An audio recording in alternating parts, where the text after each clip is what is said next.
তুমি মনে রেখেছিলে? হ্যাঁ তো, তুমি বলবে আর আমি মনে রাখবো না, তাই কি কখনো হয়? অনেকটা দেরি হয়ে গেল, তাই না? না, কোথায় দেরি হয়েছে? এখনো তো সন্ধ্যে থেকে রাত হওয়া বাকি, আকাশের তারাদের জ্বলে ওঠা বাকি। বেশি দেরি হয়ে যায়নি। দীপান্বিতা ঝুলো ঝুলো চোখে পারিজাতের দিকে তাকিয়ে কথাটা শুনছিল। পারিজাত আকাশের দিকে নির্দেশ করে বলল, দেখো দীপান্বিতা, কি সুন্দর বাঁকা চাঁদ উঠেছে, তাই না? দীপান্বিতার দৃষ্টি তখনও পারিজাতের দিকেই।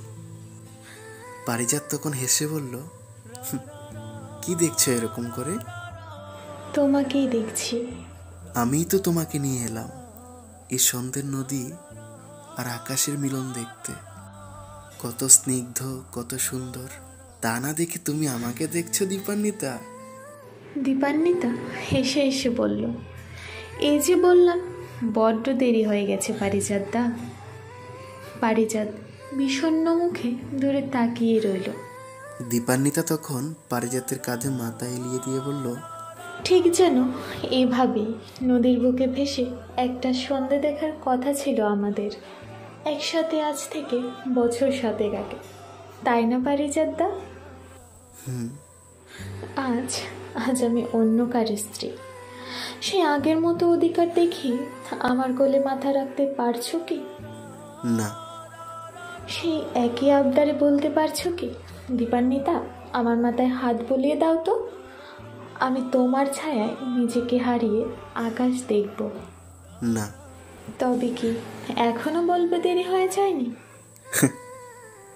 জানো তো দীপান্বিতা, হয়তো কিছু বাধা এসেছে।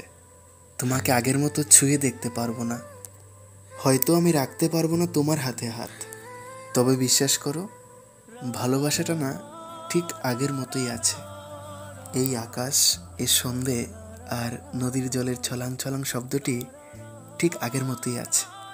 জানো দীপান্বিতা, আমার কাছে না একটুও দেরি হয়নি। তুমি বিয়ে করনি কেন পারিজাত দা? আরে পাগল, তোমাকে এই সন্ধে উপহার দেব বলে আমি বিয়ে করিনি এখনো। হেয়ালি নয়, সত্যি করে বলো তো। একটু হেসে পারিজাত বলল,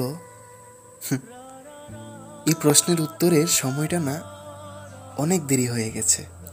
এই প্রশ্নের উত্তরটা দেওয়ার আর সময় নেই। তখন দীপান্বিতা আর কিছু বলতে পারল না। আসলে সত্যি বলতে দীপান্বিতাও কিছু বলতে চাইল না। দীপান্বিতা তখন মনে মনে ভাবতে থাকলো, এত ভালোবাসা বুঝি কপাল করে পাওয়া যায়। পথে আস্তে আস্তে পারিজাত দীপান্বিতার জন্য একটি লাল গোলাপ কিনেছিল, কিন্তু ঠিক সাহস করে দিতে পারেনি তার প্রাক্তন প্রেমিককে। দীপান্বিতা সে গোলাপটা হাতে নিয়ে পারিজাতের দিকে এগিয়ে গিয়ে বলল, নাও আমার খোপায় গুজে দাও। আমার মনে হয় এইটুকুর জন্য আমাদের খুব একটা বেশি দেরি হয়নি এখনো। খেয়ালের সুর ভাসতে ভাসতে মাঝি নৌকা দিয়ে চলেছে। দূরে কোথাও শোনা যাচ্ছে নদীর বুক ভাঙা সেই কান্নার গান আর জলের ছলাৎ ছলাৎ হেয়ালি কলতান।